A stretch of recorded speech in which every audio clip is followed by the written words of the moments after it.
Welcome back to the Strategic Growth Podcast. I'm Pritch Pritchard. This is Kyle Golding. Today, we're going to talk about a subject that has recently raised itself to a highest level in at least my consciousness.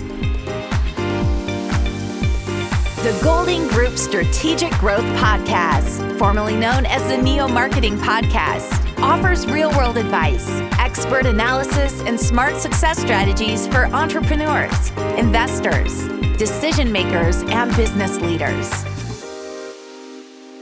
Kyle, good morning. Good to see you today, Pritch. Better to be seen than viewed at my age, I've as heard I that. always say. I've heard that to be true.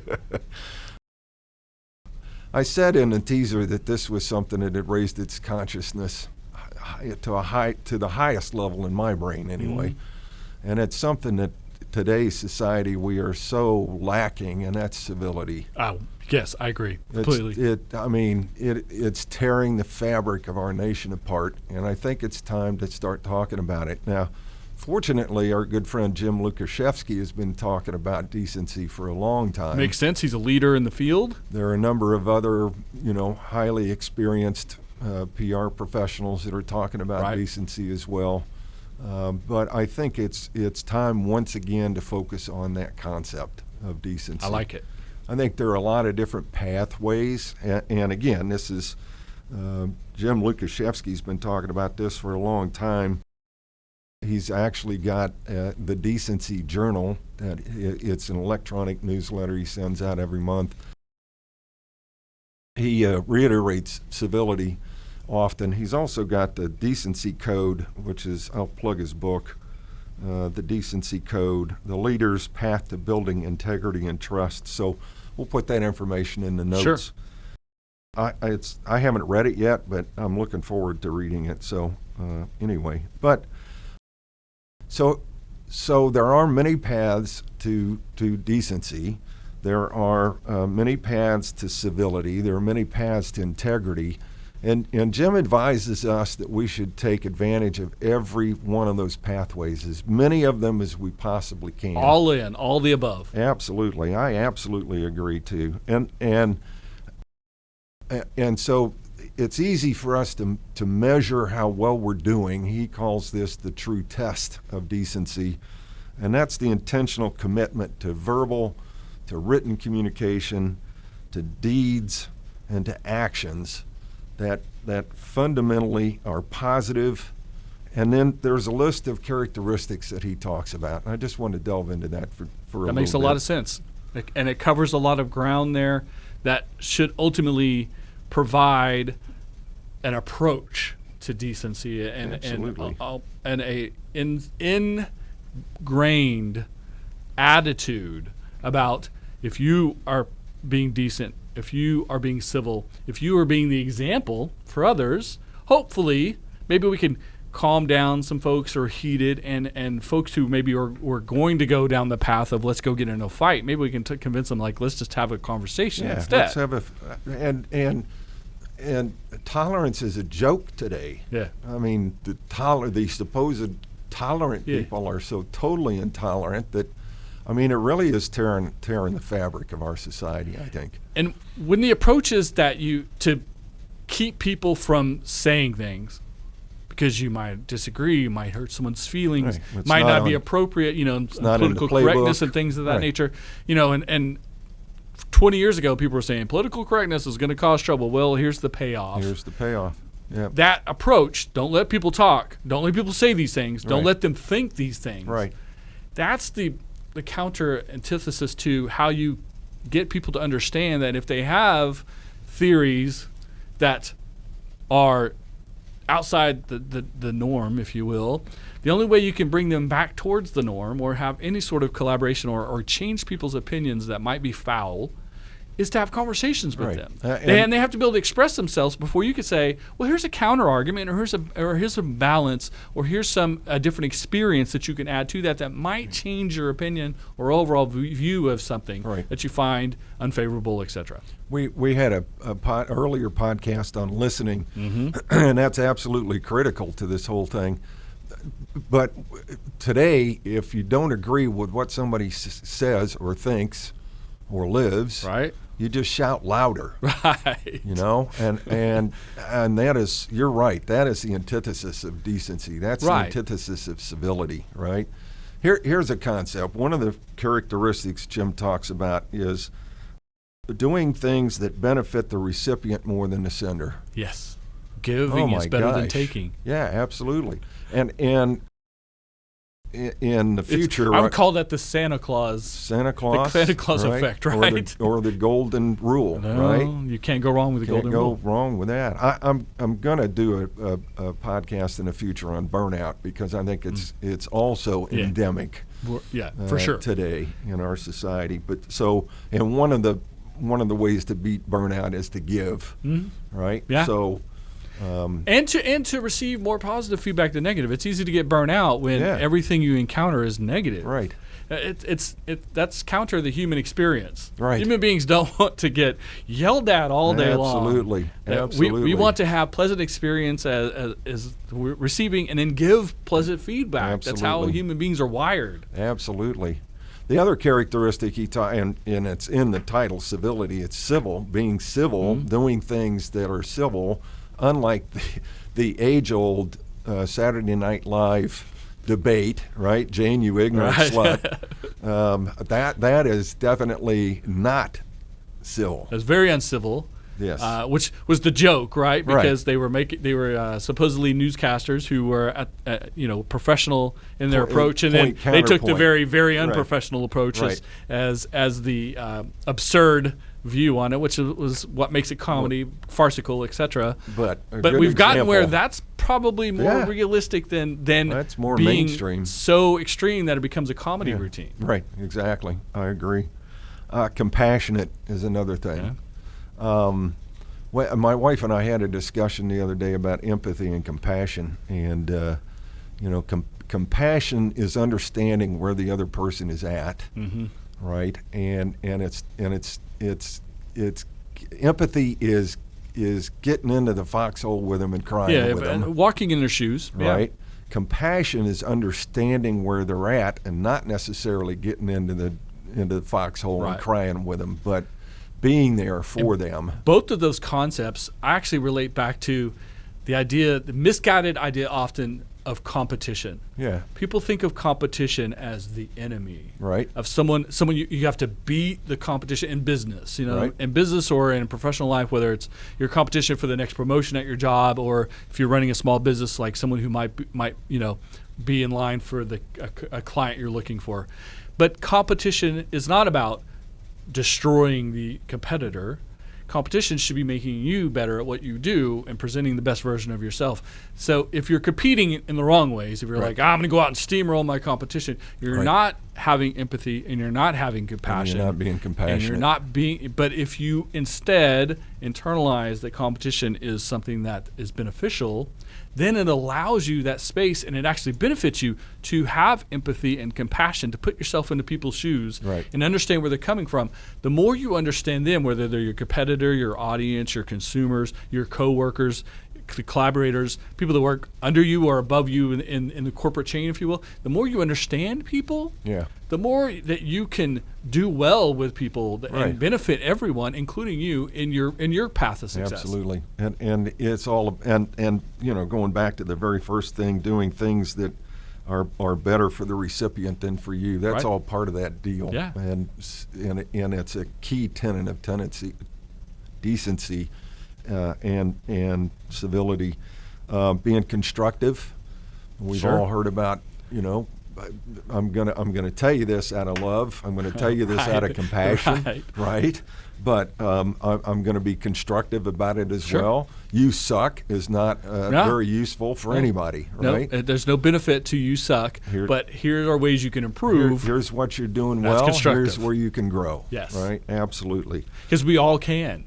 We can all be better. Yeah, absolutely. And courteous. Oh, my gosh. When did it become a crime to say, after you, ma'am, or after you, sir. Or hold the door for someone. Hold the door for somebody. Yeah. You know? Some people now take that as an insult, that you're somehow implying that they're weak or the lesser of the two. Exercising your superiority. Yeah, no, it's nothing to do with that. It's just being courteous. I tell you the truth, it's ingrained in me. Yep, It is from childhood, and it's respect and it's common courtesy, and it has nothing to do with any sort of ulterior motives. Right. And to the point now, I do it. I don't even realize sometimes. Right. And literally, someone would be like, "Oh, why did you do that?" I just did. It was ingrained because that's how I essentially grew up. Right, exactly. So it can't be nefarious. No. If it's something that you've been doing your whole life, right. and it's reflective and reactive. Yep, absolutely. Polite. Oh my gosh. Can we start being a little bit more polite with each other, folks? I mean, it's that all this name calling that's going on. Honey, not vinegar. Yeah. Honey, easy. not vinegar. It's that easy. Oh, it's crazy. And it goes back to, again, you're not competing with all these other people, so you don't have to go at them. Right. Be polite. And you can go after people and still be courteous about it. True, right? too. True. I mean, one of my mentors years and years ago told me that the definition of public relations is the art of being able to tell somebody to go to hell and have them look forward to the trip. That's right. I like that. I like that a lot. That's the courteous part of it, right? It's all in the delivery. Sometimes the news isn't good, but it's how you deliver it that can make it palatable. Right. And the news or not. is the news. It Right? just depends on how you deliver it. Exactly. Sensitive. Now, we've taken this and twisted this word all around today. Yeah. Sensitive. Yeah. Well, it ties, for me, it ties well with compassion and empathy. Yep. Right. Understanding is. I think you can't get to compassion and empathy without sensitivity, without being sensitive to situations, to people, to what's happening around you. I don't think you'll ever get to empathy without being sensitive. I absolutely agree. But there is such a thing as, and that's within limits. There is such a thing as being too sensitive. Yeah, 100%. Yeah. And that, I think, again, I think in situations where you and I might say, well, that person's being too sensitive or overly sensitive, it is kind of, it's trying to, for people applying their own BS into things that are common. Like back to, holding the door example, right? Like holding the door is something that's common and generally accepted. And then someone puts their own sort of spin on it, they become hypersensitive or oversensitive about it. So don't try to make things that aren't about you. Right. But do understand when it is about you to pay attention. Yeah, absolutely. He's got a bunch of others in here, and again, we'll put it in the notes, but I think the last one I want to talk about is tactful. And Boy, a lot of people could work on their tact. Yeah. And I could tell you the first half of my professional life, the first 20-something years of like working, having a job, and trying to be successful in a career path, I definitely was on the poor side of tactful. Yeah. Right. And the last 20 years, I've done better and better. And the better I get at tact, the better the results have been. So I will, from experience, endorse this 100%. Well, I have talked a lot about leadership in the past and done a study of naval leaders. And one of them, who was Rear Admiral Cagle, who was in charge of Naval Aviation Training Command for when I was just starting as a pup, had a number of terms. Tact was one of them, and he defined it, and I love this turn of phrase. He defined this as the natural lubricant that makes human social interaction work smoothly. Yeah. And I think you can. What was the other term he was using? Polite. People get tact and politeness mixed up. You can be polite, but not be tactful. And all tactful people are polite. Yes. So I think it's a word all that about we need. How about how you come at it? We need to start spending more time thinking about that word and inculcating that into our approach to life in general, not just business. Now, another phrase that people often use, they say that people won't remember what it was you said to them, but they will remember how you made them feel. Right, absolutely. So being tactful, being polite, being civil, having empathy, all of these things go into how you made them feel. Yep. So the words, if you had to deliver bad news or you had to give them some constructive criticism or whatever you're communicating to them, are secondary to your approach because it's how it makes them feel. It makes them feel. Obviously, if you give someone some information they weren't really excited about, but you give it to them in a way that they can internalize and appreciate, they might do something with it. If you give it to them in a way where they're angry, upset, and have a negative connotation to it, they're not going to do anything with it. Well, the other important part of this, of tact, is not only knowing what to say and how to say it, but knowing when not to say something. Yes. Big part. Absolutely a big part. Also, probably the thing people fail at the most today. I mean, that's the easy slip, right? Right now, today, people think they have to react to everything. They got to talk because we have the opportunity to do so via the technology platforms, social media, and smartphones, etc. Right. Since we have the ability to be in every conversation on the planet, right, doesn't mean you have to be in every conversation on the planet. That's exactly right. So we have a mutual friend who's in Congress, and it's her first term in Congress, and she's going to run for re-election again soon. But I follow her on Twitter, and no matter what she posts on Twitter, it could be Happy Veterans Day, right, or a great thing happened today, a milestone, or any lovely thing, right. I met a group of veterans at the War Memorial today, or right. Whatever she posts. There'll be people like, this is great, thank you so much. Right. And then there's another 20 comments that are copy and paste to every single time she posts anything with like, how dare you, and who are you, and you politicians all stink. And, right. And these are these people Trolls. that spend their day, all day, every day, copying and pasting the same message into anything posted, and it has no relevance. And at this point, it's like, you do understand that elected officials are not reading these tweets. Right. They have people. They have people for that. Right. And I've seen your stuff enough to know I always ignore that guy. I always ignore this handle. I always ignore that cop because I know it's cop because I've seen it so many times. You don't. Do you really think you're communicating anything? Do you really think you're moving the needle? You're not doing anything except making yourself feel vindictive about it. That I did this thing. Trying to make yourself feel better. So instead, if you would talk less, and less copy and paste and less vitriol and more person on Twitter, I'd like to ask you a question. Maybe there's a topic or something I disagree with you on, but can we have a conversation? The potential for, let's have that conversation, whether it's that person or someone else on social media, goes way up. But the copy and paste, you suck, we're the best, there's no benefit to it. It's a waste of everyone's time and effort. And it goes right back, that argument goes right back to what we started this particular episode with, and that is that we need to be more civil. Yes. We need to be more decent. We need to have more integrity, not just in business, but in our lives, because I think society is straining under the weight of uncivility, of lack of decency, of lack of integrity. Unfortunately, if it gets to an overload point, when the system breaks, it's a dam break. Everything comes flooding through, wash and out everything below the dam. It's catastrophic. You're much better off moving back towards, if you want to call it the middle, if you will, but back towards communicating and collaborating and agreeing to disagree and things of that nature, and having the tact to maybe not say something, and back off this stress that we're putting on the dam. Absolutely. Because if the dam breaks, it's gonna move all of us down the river. It's going to be a bad result. Right. And so in order to avoid everything falling apart immediately, we need to ease that pressure. Absolutely. And a shout out to lost the name again. Oh dear. It sucks getting old, you know what I'm saying? I feel you. Richard Dreyfuss. Oh yeah, Richard Dreyfuss. The actor Richard Dreyfuss has had a push the last several years for teaching civics again. Yes. In high school. Yes. Well, that'll help us understand the political system, our country's system a little bit better. But it also entails civility and learning how to debate. Yes. Learning how to have